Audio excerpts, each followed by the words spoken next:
Smoking causes cancer. Smoking kills. புகைப்பிடித்தல் புற்றுநோயை உண்டாக்கும் மற்றும் உயிரை கொல்லும். Consumption of alcohol is injurious to health. மது அருந்துதல் உடல்நலத்திற்கு கேடு.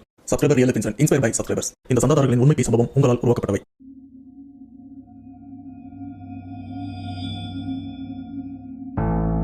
ஹாய் வணக்கம், welcome to channel back to rewind. Subscriber real life இன்சிடென்ட்ல இன்னைக்கு நாம பார்க்க போற ஒரு உண்மை தரமான சம்பவம். இந்த சம்பவத்தை பத்தி ஒன்லைன் ஸ்டோரி சொல்லணும்னா ஆல்ரெடி நீங்க தம்ப்நெயில பார்த்துட்டு தான் உள்ளே வந்திருப்பீங்க. அதுதான் ஒன்லைன் ஸ்டோரி. அதாவது இந்த இடத்துல பேயவே ஒரு நபர் திருடிட்டும் போயிருக்காரு. பேயை திருடிட்டு போயிருக்காரா அப்படின்னு கேட்டீங்கன்னா அதுதான் ஒன்லைன் ஸ்டோரி. பட் நீங்க எதிர்பார்க்காத நிறைய திக் அமானுஷங்கள்லாம் இதுல அடங்கி இருக்கு.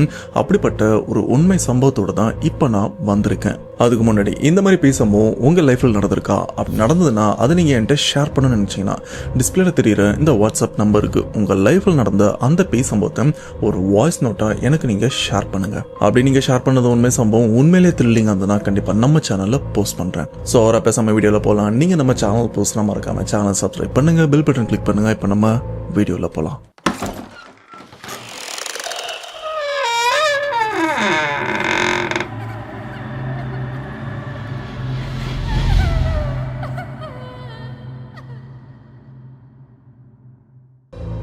இந்த உண்மை சம்பவத்தை நமக்கு ஷேர் பண்ண சப்ஸ்கிரைபர், இவரோட நேம் ஹரிஷ். இவர் தமிழ்நாட்டில் இருக்கிற திருத்தணியை சேர்ந்தவர். அண்ட் இந்த திகில் சம்பவம் ஹரிஷ் இவரோட லைஃப்ல தான் 2 வருஷத்துக்கு முன்னாடி, அதாவது 2022 நடந்திருக்கு. அது என்ன ஏதுன்றதை இப்போ டீட்டெயில்டா பார்க்கலாம். சரியா 2022 திருத்தணி. அந்த சம்பவத்தை நம்ம ஷேர் பண்ண ஹரிஷ் இவர் காலேஜ் எல்லாம் முடிச்சுட்டு இப்போ வேலைக்கும் போயிட்டு இருக்காரு. இவரோட வயசு இப்போ 27 ஆயிட்டு இருக்கு. இந்த சம்பவம் நடக்கும்போது இவருக்கு 24 இருந்து 25 அந்த வயசுக்குள்ளதான் இருக்கும். ஸோ வேலைக்கும் போக ஆரம்பிச்சிட்டாரு. இது மட்டும் இல்லாம ஹரிஷ் இவர்கிட்ட சொந்த வீடு இருக்கு, சொந்தமா பைக்கும் இருந்துட்டு இருக்கு. ஆனா இவர்கிட்ட இல்லாத ஒரே விஷயம் என்னன்னா சொந்தமா ஒரு கார் இல்ல அப்படின்னு ரொம்ப நாள் ஃபீல் பண்ணிருக்காரு. ஏன்னா அந்த சமயம் அவருக்கு கொஞ்சம் கடன்லாம் இருந்திருக்கு. ஆனா இவர் வேலைக்கு சேர்ந்து கொஞ்சம் கொஞ்சமா அந்த கடன்லாம் அடைச்சதுக்கு அப்புறம் இப்போ கார் வாங்குற ஒரு நிலைமைக்கு வந்துட்டாரு.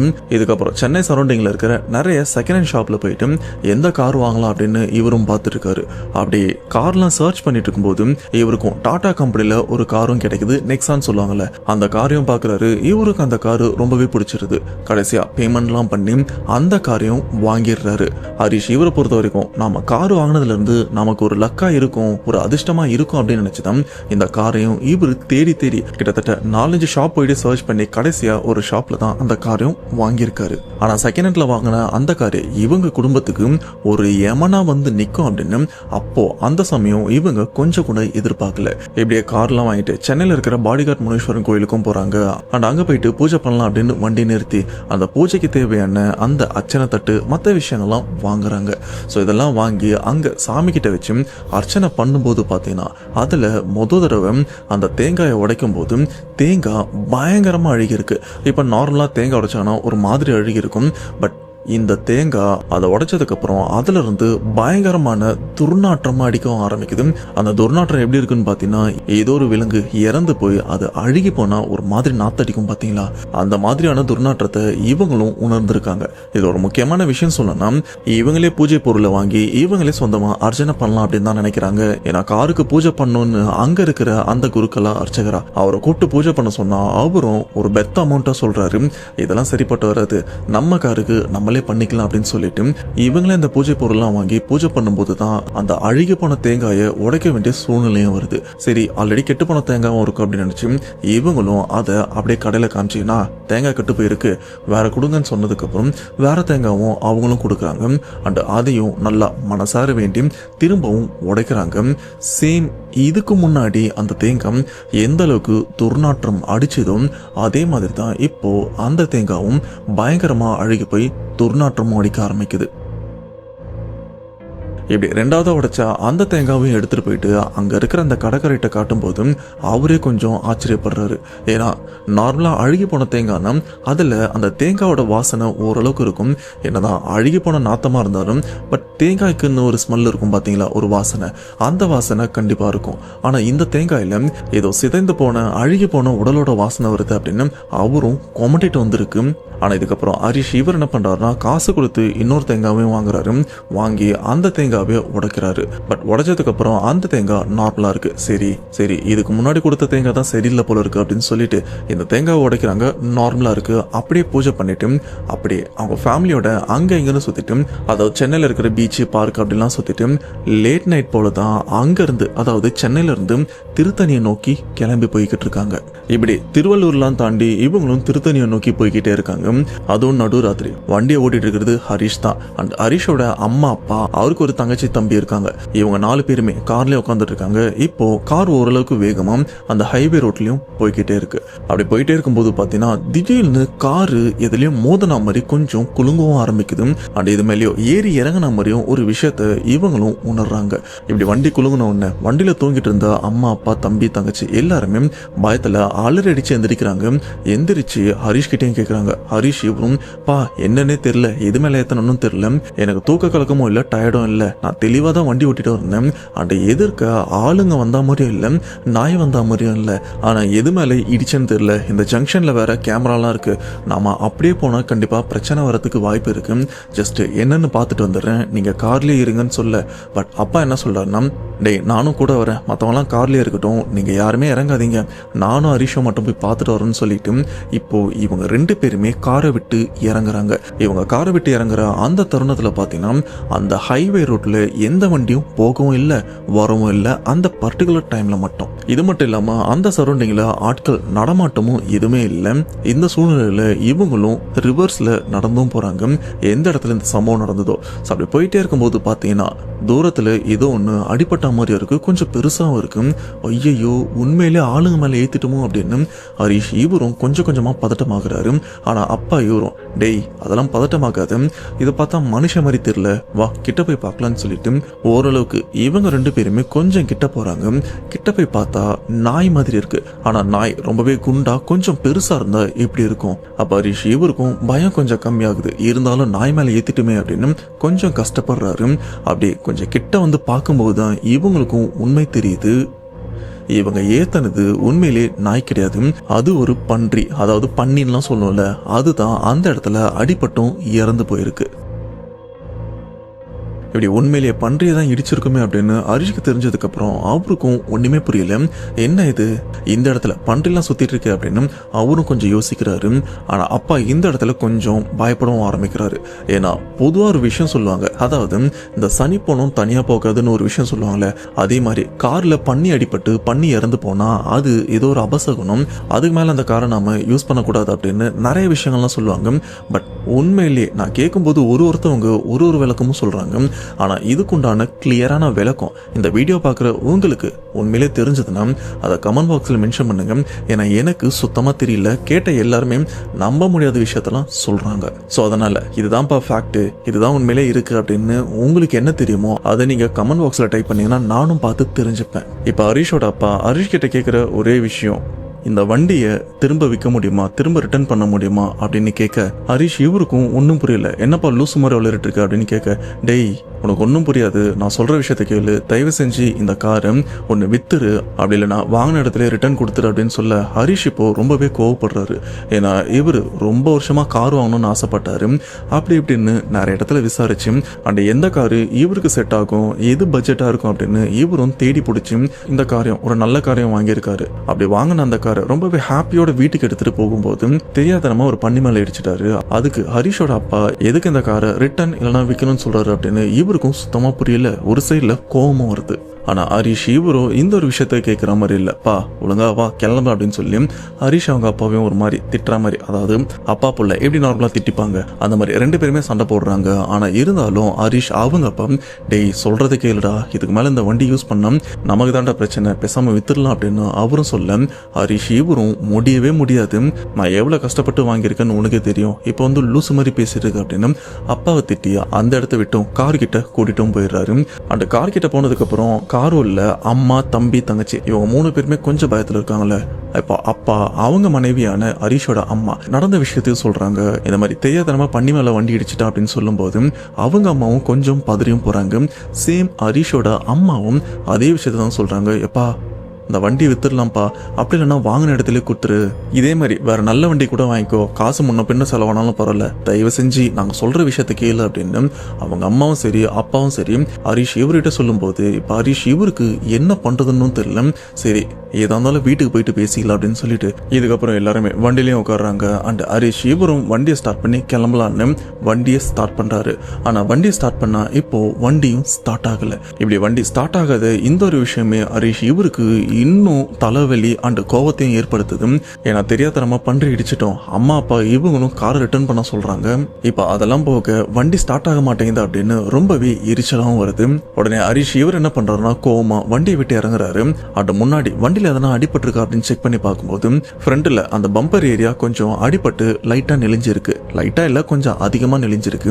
அதனால வண்டி உள்ள இருக்கிற ரேடியேட்டர் ஃபேன் என்ஜின் ஏதாச்சும் பிரச்சனை வந்திருக்கா அப்படின்னு பாத்தீங்கன்னா அந்த அளவுக்குலாம் பிரச்சனை வரல. சைட்ல நல்லாவே அடிபட்டிருக்கு. ஆனா அதன் மூலியமா உள்ள எந்த பாதிப்புமே இல்லை. அந்த வண்டியில இருக்கிற அம்மா அப்பா இவங்களும் என்னென்னவோ நினைச்சிட்டு இருக்காங்க. அவங்க ரெண்டு பேருமே என்னென்னவோ பேசிட்டும் இருக்காங்க. இப்ப ஹரிஷ் இவரும் வண்டிக்கு வெளியில் நின்று அவருடைய ஃப்ரெண்டுக்கு கால் பண்றாங்க. இந்த மாதிரி வண்டி ஸ்டார்ட் ஆகலடா, என்ன பண்றதுன்னு தெரியாம. ஏன்னா அந்த நண்பர் கார் மெக்கானிக் தான். அவர்கிட்ட விஷயத்த சொன்னா ஏதாச்சும் போன்லயே ஹெல்ப் பண்ணுவாரா அப்படின்னு அவருக்கும் கால் பண்றாரு. ஆனா அந்த ஃப்ரெண்டும் டே எதுல இடிச்சிருக்குன்னு வேற சொல்லியிருக்க, ஒரு 5 நிமிஷம் வெயிட் பண்ணு, தன்னால சரியாயிரும், அப்படி இல்லைன்னா வண்டியில இந்த வயரை லூஸ் பண்ணி திரும்ப டைட் பண்ணு, இதை பண்ணு அதை பண்ணு அப்படின்னு அவருக்கு தெரிஞ்ச விஷயத்த 1-2 சொல்றாரு.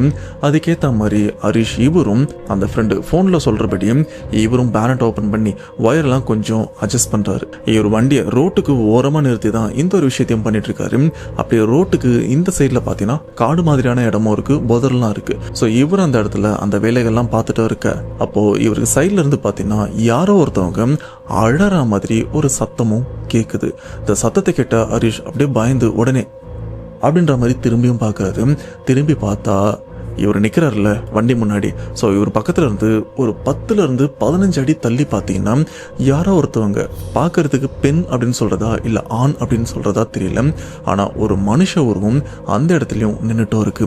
அப்படி நின்றுட்டு இருக்கிற அந்த உருவம் தான் ஒரு மாதிரி கோரமான குரல்ல அழுதுட்டு இருக்கிற அந்த ஒரு விஷயம் ஹரிஷ் இவருக்கும் தெரியுது. இவருக்கும் ஒன்றும் புரியல, யாரா இந்த இடத்துல நின்று அழுதுட்டு இருக்கா அப்படின்னு இவரும் ஃப்ரெண்டு கிட்ட ஃபோன் பேசினபடியே அந்த ஒரு விஷயத்தெல்லாம் பண்ணிட்டே இருக்க. அப்ப ஹரிஷ் போன்ல அவரோட ஃப்ரெண்டு கிட்ட பேசிட்டு இருக்காருல, ஒரு மெக்கானிக் ஃப்ரெண்டு. அந்த ஃப்ரெண்டு ஒரு விஷயம் சொல்றாரு, டேய் யார் அதுவும் பக்கத்துல நின்று அழுதுட்டு இருக்கா அப்படின்னு கேட்க அந்த ஹரிஷ் இவரும் டேய் யாருன்னு தெரியலடா, தூரத்துல நின்று யாரோ அழுதுட்டு இருக்காங்க அப்படின்னு இவரும் அந்த தூரத்துல நிக்கிற அந்த ஒரு விஷயத்த இப்ப பார்க்காம அப்படியே போன்லயே சொல்லிட்டும் இருக்காரு. ஆனா அந்த நண்பர் சொல்ற விஷயம், மச்சான் எனக்கு என்ன தூரத்திலலாம் கேட்கலடா, யாரும் பின்னாடி நின்று அழறாங்க அப்படின்னு சொல்லும் போது ஹரிஷ் இவருக்கும் ஒன்றும் புரியல. அப்படியே பயத்துல இப்படி திரும்பி பார்த்தா இப்போ அந்த தூரத்தில் நின்னா அந்த உருவம் ஹரிஷ் இவருக்கு பின்னாடி நின்றுருக்கு. பின்னாடி நின்னது மட்டும் இல்லாம அதோட மூஞ்செல்லாம் எப்படி இருக்கு தெரியுமா? சொல்ல போனா உடம்பு ஃபுல்லா இந்த சாம்பலை பூசனா எப்படி இருக்கும், இது மட்டும் இல்லாம வாய் ஃபுல்லா அப்படியே ரத்தம் வழிஞ்சிட்டு அந்த வழியிற அந்த ரத்தம் இங்க வாயில ஸ்டார்ட் ஆகி அப்படியே உடம்பு ஃபுல்லா ஊத்திட்டும் இருக்கிற மாதிரியும் இருக்கு. கண்ணுல வெறும் கருவிழி மட்டும்தான் இருக்கு, வெள்ளெல்லாம் கிடையாது. இது மட்டும் இல்லாம அதோட முகம்லாம் பாத்தீங்கன்னா வெடிப்பா இருந்துட்டு இருக்கு, அங்கங்க வெடிச்சு போயும் இருக்கு. பாக்குறதுக்கு அந்த அளவுக்கு ஒரு கோரமா இருந்துட்டு இருக்கு. அந்த உருவம் ஹரிஷ் இவருக்கு எவ்வளவு பக்கத்துல இருந்திருக்குன்னு பாத்தீங்கன்னா, இப்ப நான் தான் போன் பேசிட்டு இருக்கேன்னு வைங்களேன், என் பக்கத்துல இருந்து அந்த உருவம் இந்த நான் கை வைக்கிறோம் பாத்தீங்களா, இந்த அளவுக்கு ரொம்பவே பக்கத்துல தான் அந்த உருவத்தையும் ஹரிஷ் இவரும் பார்த்து மொபைல கீழே போட்டு கதறி இருக்காரு. சொல்ல போனா பயங்கரமா கத்திருக்காரு. இவர் கத்தனை இந்த ஒரு சத்தத்தை கேட்டு வண்டிக்குள்ள இருக்கிற அப்பா அம்மா தம்பி தங்கச்சி எல்லாருமே இறங்குறாங்க. இறங்கி என்னாச்சுன்னு கேட்கும் போது ஹரிஷ் இவரும் எதுவுமே சொல்லல. ஆனா அவர் முகம் ஃபுல்லா பயங்கரமா வேர்த்தும் இருக்கு, அண்ட் கை கால்லாம் நடுங்கிட்டும் இருக்கு. இது மட்டும் இல்லாம இவரோட போன் கீழே போட்டபடி தான் இருந்திருக்கு. இந்த ஒரு விஷயத்த பார்த்தா அம்மா அப்பா அவங்களுக்கும் புரிஞ்சிருக்கு, பையன் எதையோ பார்த்து பயந்துருக்கான் அப்படின்னு. இதனால அவங்க 2 பசங்களா நீங்க வண்டியில போய் உட்காருங்கன்னு சொல்லிட்டு ஹரிஷோட அம்மா அப்பா அவங்க 2 பேருமே ஹரிஷ் இவர் கொஞ்சம் தொட்டு ஆஸ்வாசப்படுத்துறாங்க. தம்பி ஒன்னும் இல்லை, நம்ம வீட்டுக்கு போயிடலாம் அப்படின்னு சொல்லி அவரை கொஞ்சம் தைரியப்படுத்துறாங்க. இந்த இடத்துல ஹரிஷ் இவருக்கும் என்ன பண்றது, இங்க உண்மையிலேயே என்ன நடக்குது, இங்க நான் பாக்குற விஷயத்துக்கும் அம்மா அப்பா இவங்க சொல்ற விஷயத்துக்கும் ஏதாச்சும் சம்பந்தம் இருக்கா? ஏன்னா வண்டியை வாங்கினதுல இருந்து அபசகுனமா நடந்துட்டு இருக்கு.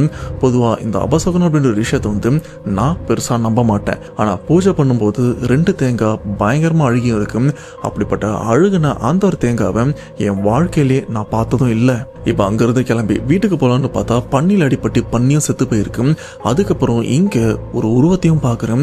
இந்த சத்தம் என் ஃப்ரெண்டுக்கும் கேட்டிருக்கு. அந்த உருவம் இவ்வளவு கோரமா இருக்கு, என்னென்ன நடக்குது அப்படின்னு. இந்த இடத்துல ஹரிஷ் இவர் என்ன பண்றாருன்னா அவசர அவசரமா அவருடைய போன் எடுத்துட்டு அம்மா அப்பா வண்டியில உட்கார வச்சுட்டு இவரும் வண்டியை ஸ்டார்ட் பண்றாரு.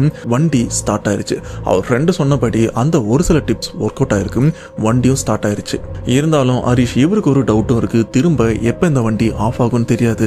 நம்ம முடிஞ்ச வரைக்கும் இங்க இருந்து கிளம்பி ஆட்கள் அதிகமா நடமாட்டம் இருக்கிற இடத்துக்கா போயிடலாம் அப்படின்னு இவரும் முடிஞ்ச வரைக்கும் வண்டியை வேகமா ஓட்டிட்டு இருக்காரு. வண்டியில் இருக்கிற அம்மா அப்பா 2 பேருமே தம்பி கொஞ்சம் பொறுமையா போப்பா, எதா இருந்தாலும் பார்த்துக்கலாம் அப்படின்னு சொல்றாங்க. ஆனா இருந்தாலும் ஹரிஷ் இவரும் அந்த உருவத்தை பார்த்தா அந்த அதிர்ச்சியில இருந்து வெளியிலயும் வரல. அண்ட் நான் உருவத்தை தான் பார்த்தேன் அப்படின்னு இப்போ அம்மா அப்பா இவங்க 2 பேருக்கிட்டையுமே சொல்லல. இப்படி ஹரிஷ் கண்டினியூவா வண்டி ஓட்டிட்டும் இருக்காரு. அண்ட் வண்டி ஓட்டிட்டே இருக்கும்போது காரோட ஃப்ரண்ட்ல சின்னதா ஒரு கண்ணாடி இருக்கும் பாத்தீங்களா, வண்டிக்கு பின்னாடி ஏதாச்சும் வண்டி வருதா, ஏதாச்சும் நடமாட்டம் இருக்கா அப்படின்னு தெரிஞ்சுதான் இவங்களும் லெஃப்ட் ரைட்டுன்னு எடுப்பாங்க. அப்படி அடிக்கடி அந்த கண்ணாடியை பார்த்துட்டே தான் இவரும் வண்டி ஓட்டிட்டும் இருக்க. அப்போ அந்த கண்ணாடியை பார்க்கும்போது பாத்தீங்கன்னா அந்த வண்டிக்கு பின்னாடி பொருட்கள் வைக்கிற அந்த இடத்துல இருந்தும் யாரோ ஒருத்தவங்க உட்காந்துட்டு வர மாதிரியும் இருக்கு. ஹரிஷ் இவருக்கும் ஒன்னும் புரியல, யார் அது, ஒருவேளை நம்ம தம்பி தங்கச்சி தான் அப்படி உட்காந்துட்டு இருக்காங்க போல இருக்கு அப்படின்னு நினைச்சு இவரும் ஸ்டார்டிங்ல அது பெருசா கண்டுக்கல. ஏன்னா இப்ப அந்த கண்ணாடி வழியா பார்க்கும்போது பின் சீட்ல இருக்கிற அம்மா இவங்க மட்டும் தான் தெரியறாங்க. பக்கத்துல உட்காந்துட்டு இருக்கிற தம்பி தங்கச்சி இவங்க 2 பேரை பார்க்க முடியல. ஒருவேளை இவங்க தான் பின்னாடி உட்காந்துட்டு இருக்காங்களோ, எதுக்கு அங்க போய் உட்காரணும் அப்படின்னு நினைச்சு இவரும் வண்டி ஓட்டிட்டே இருக்காரு. ஆனா கொஞ்ச தூரம் போனதுக்கு அப்புறம், அதாவது ஒரு சில செகண்ட்க்கு அப்புறம் தான் மறுபடியும் ஹரிஷ் அந்த கண்ணாடியை பாக்குறாரு. அப்போ அம்மா பக்கத்துல இருக்கிற தம்பி தங்கச்சி இவங்க 2 பேரும் பாத்தீங்கன்னா அம்மா மடியில அப்படியே 2 பேருமே ஒருத்தர் மேல ஒருத்தர் சாஞ்ச மாதிரி தான் கொஞ்சம் சைட்ல இறங்கி படுத்திருக்காங்க. இது கண்ணாடி வழியா பார்க்கும்போது பெருசா தெரியல. ஆனா ஒரு லெவலுக்கு அப்புறம் அந்த 2 பேருமே கொஞ்சம் அட்ஜஸ்ட் பண்ணி உட்காரலாம் அப்படின்னு சொல்லிட்டு எந்திரிக்கிறாங்க. அந்த எந்திரிக்கிற விஷயத்த ஹரிஷ் இவரும் பாக்குறாரு. பார்த்ததுக்கு அப்புறம் தான் பயங்கரமா அதிர்ச்சி ஆகுறாரு. ஏன்னா இப்ப அந்த கண்ணாடியில அம்மாவும் தெரியுறாங்க, பக்கத்துல தங்கச்சி தம்பிக்கு பின்னாடி தான் அந்த உருவமும் உட்காந்துட்டு இருக்கு. இதை பார்த்த ஹரிஷ் இவரும் அவங்க அம்மாட்ட மாமா பின்னாடி யாரும் உட்காந்துட்டு இருக்கா அப்படின்னு கேட்க, அம்மா தம்பி தங்கச்சி இவங்க 3 பேருமே யாரு அது அப்படின்னு திரும்பி பார்த்தா 3 பேருமே பயங்கரமா அலறவும் ஆரம்பிக்கிறாங்க. இந்த அலல் சத்தத்தை கேட்ட அப்பா இவரும் பாக்குறாரு. அண்ட் ஹரிஷ் இவரும் திரும்பி பார்க்கறாரு. திரும்பி பார்த்தா ஹரிஷ் இதுக்கு முன்னாடி என்ன உருவத்தை கிட்ட பார்த்து பயந்தாரும், அம்மா அப்பா கிட்ட சொல்லாம இருந்தாரும், இப்ப அந்த உருவம் தான் ஹரிஷ் இவர் வண்டிக்கு பின்னாடியும் உட்காந்துட்டும் இருக்கு. ஆனா முதல்ல இந்த ஒரு விஷயத்த ஹரிஷ் இவர் மட்டும் தானே பார்த்தாரு. இப்ப அவங்க குடும்பத்துல இருக்கிற எல்லாருமே பார்த்தும் காருக்குள்ளே பயங்கரமா அலறாங்க. அவங்களுக்கு என்ன பண்றதுன்னு தெரியல. ஹரிஷ் இவரும் பயத்துல காரை அப்படியே அலையிற மாதிரி ஓட்டுறாரு. அண்ட் எப்படியாச்சும் தப்பிக்கணும்னு சொல்லிட்டு வண்டியை ஓரமா நிறுத்திட்டு எல்லாருமே வண்டியை விட்டு அவசர அவசரமா இறங்குறாங்க. அப்படி வண்டியை நிறுத்துற அந்த ஒரு சமயம் பார்த்தீங்கன்னா பின்னாடி உட்காந்துட்டு இருக்கிற அந்த உருவம் ஒரு மாதிரி கோரமா அழவும் ஆரம்பிக்குது. நான் முன்னாடியே சொன்னேன் பாத்தீங்களா, ஆனா இல்ல பெண்ணான்னு தெரியல அப்படின்னு. ஆனா இப்பதான் இவங்களுக்கும் தெரியுது அங்க இருக்கிற அந்த உருவம் ஒரு திருநங்கை.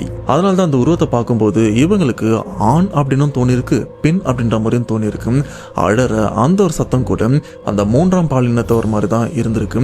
அந்த மாதிரி அந்த சத்தத்தை கேட்ட இவங்க பயங்கரமா அலறிட்டு காரை விட்டு இப்ப இறங்குறாங்க. இறங்கும்போது அந்த உருவம் அது மூஞ்ச இன்னும் கோரமா வச்சுட்டு இவங்கள பார்த்துதான் ஒரு மாதிரி அழுதுட்டும் இருக்கு. சொல்ல போனா இப்ப கூட ஹரிஷ் அவங்க அப்பா அம்மா தம்பி தங்கச்சி எல்லாருமே அந்த அழல் சத்தம், அதாவது அந்த அழுகை சத்தத்தை இப்ப வரைக்கும் அவங்க காதுல இருந்து எடுக்க முடியல. இப்ப நினைச்சா கூட அந்த ஒரு சத்தம் எங்களுக்கு ஒரு மாதிரி புல்லரிக்குது அப்படின்ற மாதிரி ஹரிஷ் அவரும் சொல்லியிருக்காரு. இப்ப வண்டியை விட்டு இறங்கினவங்க வண்டியோட கதவை கூட சாத்தாம அப்படியே திறந்தபடியே வண்டியில இருந்து இறங்கி வண்டியை விட்டு ஒரு 20 அடி தள்ளியும் நிக்கிறாங்க.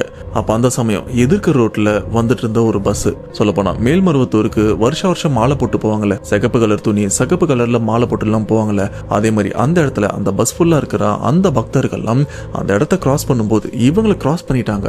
கிராஸ் பண்ணிட்டு அந்த பஸ் அப்படியே ஓரமா நிறுத்துறாங்க. நிறுத்தினதுக்கு அப்புறம் அந்த வண்டியில இருந்து ஒரு 4-5 பெண்கள் இறங்கி வராங்க. அப்படி இறங்கி வரவங்க அவங்களுக்கு அவங்க என்ன உணர்ந்தாங்க எதை பார்த்தாங்க அப்படின்னு தெரியல. அப்படி இறங்கி வந்தவங்க டைரக்டா ஹரிஷ் இவங்க குடும்பத்தினர் கிட்ட எல்லாம் போகல, டைரக்டா அந்த கார் கிட்ட தான் போறாங்க.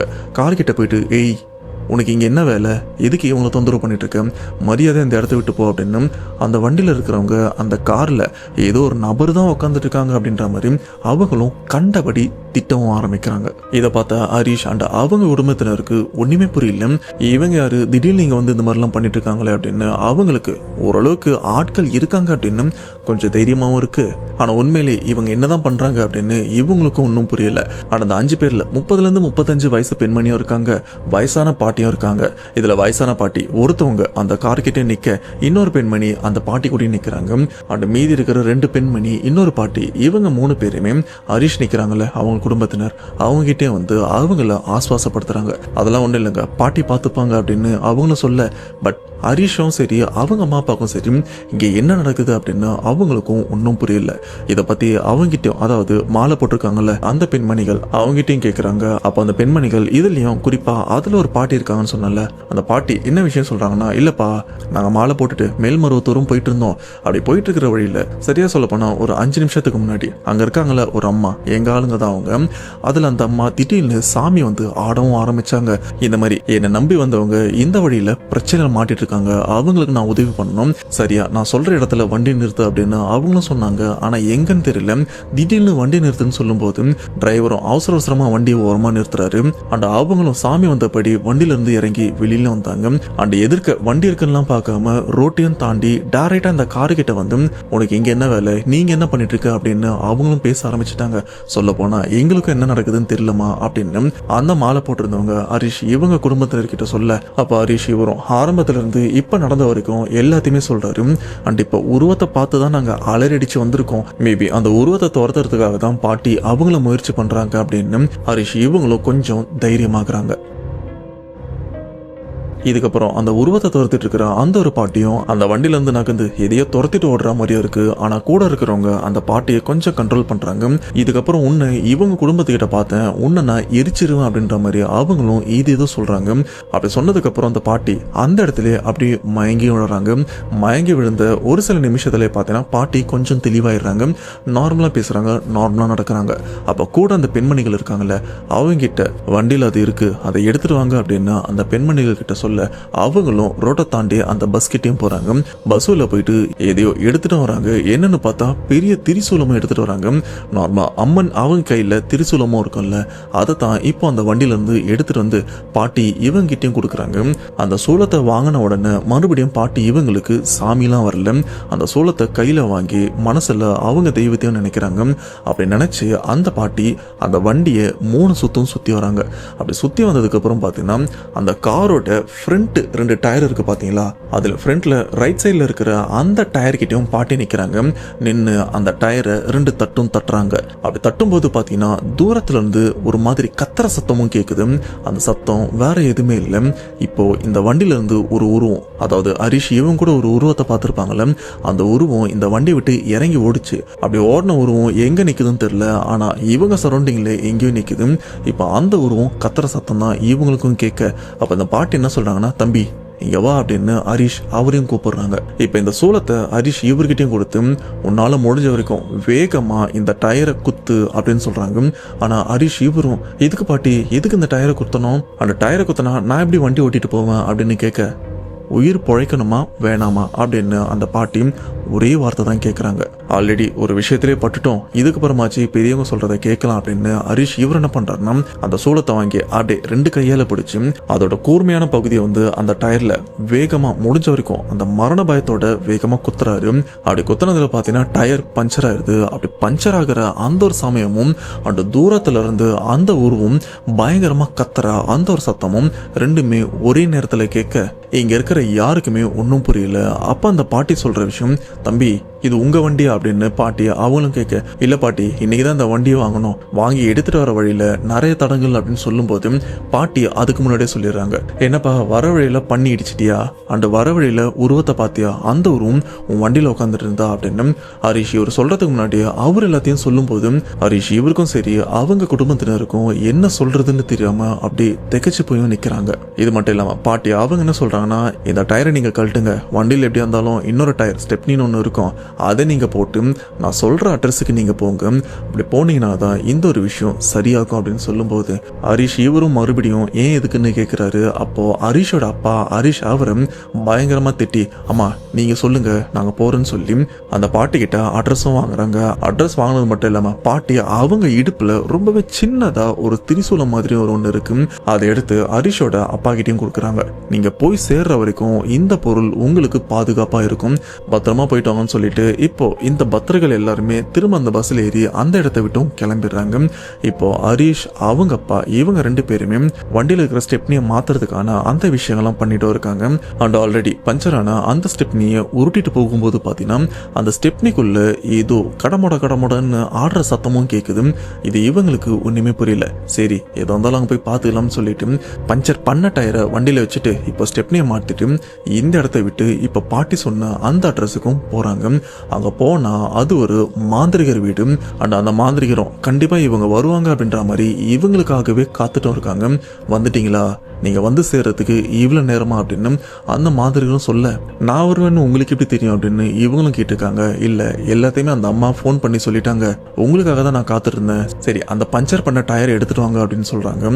இப்போ அந்த டயர் எடுத்துகிட்டு வந்து கொடுத்தா இந்த மாந்திரிகர் இவர் என்ன பண்ணுறாருன்னா ஒரு பெரிய அருவாலை வச்சு டயரை அப்படியே வெட்டி கிழிக்கவும் ஆரம்பிக்கிறாரு. அப்படி கிழிச்சிட்டு அந்த டயரை அப்படியே ஓப்பன் பண்ணி உள்ளேருந்து என்னென்ன பொருளையும் எடுத்து வெளியில் வைக்கிறாரு. அது பார்க்கறதுக்கு எப்படி இருக்குன்னா இந்த பில்லி சோனியை வைக்கிற பொம்மைகள் ஒரு சில பொம்மைகள்லாம் இருந்துட்டு இருக்கு. எக்ஸாக்டாக எத்தனைன்னு தெரியல, சின்னதாக நிறைய பொம்மைகள் இருக்கு. அது கூடவே 4-5 ஆணில வந்து முடியை சுற்றி அதை ஒரு துணியில் சுற்றி வச்சா எப்படி இருக்கும் அந்த மாதிரி பொருட்கள், நிறைய மந்திரிச்ச பொருட்கள்லாம் எடுத்தும் வைக்கிறாரு. இதை பார்த்த ஹரிஷ் இவங்க குடும்பத்தினருக்கு ஒன்றுமே புரியல, என்னடா டயருக்குள்ள எப்படிலாம் இருக்கு அப்படின்னு. அதுக்கப்புறம் தான் அந்த மாந்திரியும் சொல்றாரு, தம்பி பயப்படாதீங்க, இந்த சூனியும் உங்களுக்காக வைக்கல, இதுக்கு முன்னாடி இந்த காரு வேற ஒருத்தவங்க கிட்ட இருந்திருக்கு, அந்த குடும்பத்துக்கு வேண்டாதவங்க தான் ஏதோ பரம்பரை பகை போல இருக்கு, அதன் மூலியமா இவங்களுக்கு சூனியம் செய்வனன்னு நிறைய விதமான விஷயங்கள்லாம் வச்சு சொல்ல போனா ஒரு சில இரவுகள்லயும் இந்த குடும்பத்தை இல்லாத அளவுக்கு பண்றதுக்காக பயங்கரமான பிரேதாத்மாவெல்லாம் இவங்க மேல ஏவி விடுறதுக்காக எல்லாத்தையுமே தயார் பண்ணி இந்த வண்டியில வச்சிருக்காங்க. ஆனா அவங்களுடைய அதிர்ஷ்டமா உங்களுடைய துரதிர்ஷ்டமான்னு தெரியல, அவங்க வண்டியை எதிர்பாராத விதமா கொஞ்சம் பணத்தட்டுப்பாடால வித்துட்டும் இருக்காங்க. அப்படி விற்கப்பட்ட அந்த வண்டியை நீங்களும் வாங்கிட்டு இருக்கீங்க.